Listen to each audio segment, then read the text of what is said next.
Bismillahirrahmanirrahim. Assalamualaikum warahmatullahi wabarakatuh. Jargon yang berbunyi memberantas TBC, ya istilahnya TBC, takhayul bid'ah khurafat, yang banyak didengungkan oleh sebagian orang. Ini merupakan jargon yang sebenarnya bagus kalau dipahami secara benar, tapi akan menjadi tidak bagus ketika dipahami salah. Nah, kita menemukan di lapangan sebuah fakta di mana tidak sedikit orang-orang yang mendengung-dengungkan jargon ini kemana-mana dalam berdakwah, tapi ternyata mereka keliru memahami jargon ini, ya, sehingga kemudian mereka melakukan hal-hal yang keliru juga dan membuat mudarat, fitnah di tengah-tengah masyarakat. Masalah bid'ah atau syirik, kemudian bid'ah wal khurafat, itu kita sepakat itu memang bukan ajaran Islam dan harus dihilangkan, harus diberantas. Itu kita sepakat, ya, jangan sampai nanti keliru juga menganggap kita nggak sepakat. Itu kita sepakat juga. Cuma yang jadi masalah kemudian sebagian orang itu memberantas kesyirikan sesuatu yang bukan syirik, memberantas kebid'ahan sesuatu yang bukan bid'ah, memberantas sesuatu yang khurafat padahal bukan khurafat, mengharamkan sesuatu yang sebenarnya bukan haram. Ya, ini yang jadi masalah. Kesemangatan berdakwah memberantas kesyirikan padahal banyak hal yang bukan syirik disyirikkan, kemudian ikut diberantas.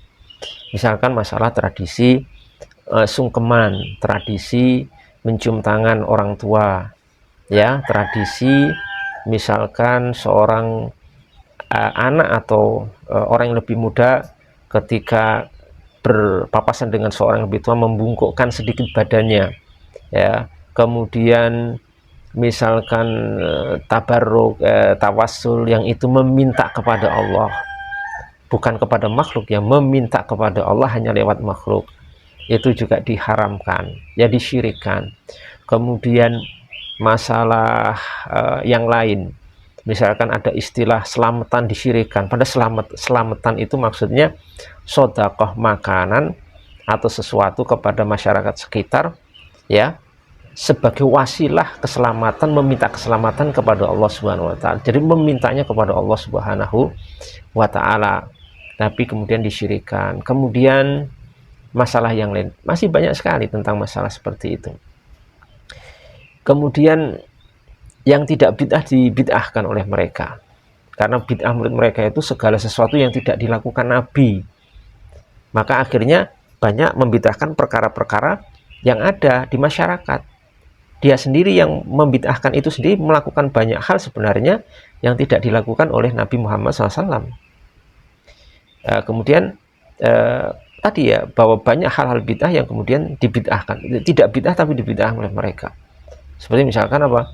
Misalkan masalah peringatan Maulid Nabi, masalah Isra Mi'raj, masalah kemudian tradisi saling memaafkan di hari raya, masalah saling berkunjung di hari raya, DLL, sangat banyak sekali untuk kita sebutkan. Itu mereka bid'ahkan.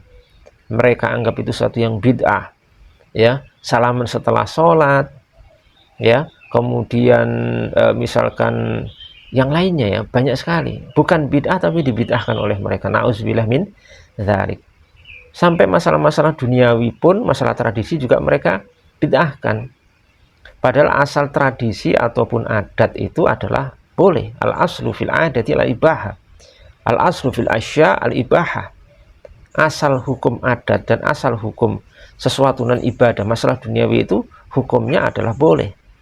Tapi mereka bid'ahkan itu, mereka larang, mereka haramkan sesuatu yang seharusnya boleh itu atas nama dakwah kepada sunnah, atas nama dakwah tauhid, atas nama pemurnian agama, atas nama memberantas TBC dan seterusnya. La haula wala quwata illa billah. Jadi kita ini bukan anti TBC, ya, bukan anti memberantas TBC. Tapi TBC itu harus dipahami dengan benar, dengan baik, dipahami dengan ilmu, baru kita berantas. Jangan sampai memberantas sesuatu yang tidak boleh diberantas, atau setidaknya hukumnya mubah. Itu akan menimbulkan fitnah di tengah masyarakat. Dan biasanya kesalahan dalam memahami urgensi masalah seperti ini atau substansi masalah seperti ini melahirkan orang-orang yang ekstrim gulu dalam beragama. Gulu ekstrim dalam beragama sebagaimana ini usul prinsip orang-orang Khawarij, yang mereka salah satu karakter yang sangat menonjol di orang-orang Khawarij adalah al-ghulu fiddin. Padahal ini sudah diharamkan dalam agama kita. Ya ahlul kitab la taghlu fi dinikum. Wahai ahlul kitab, janganlah kamu hulu ekstrem dalam beragama. Wa iyyaka wal ghulu wa fiddin. Dan hati-hati kamu dari al-ghulu. Tinggalkan perbuatan ghulu, sikap ghulu dalam beragama. Semoga ini bermanfaat untuk kita semuanya. Dan semoga Allah Subhanahu wa taala senantiasa menjadikan kita sekalian sebagai insan, sebagai muslim yang moderat, yang berada di jalan ahli sunnati wal jamaah sampai akhir hayat kita. Wabillahi taufiq wal hidayah. Wassalamualaikum warahmatullahi wabarakatuh.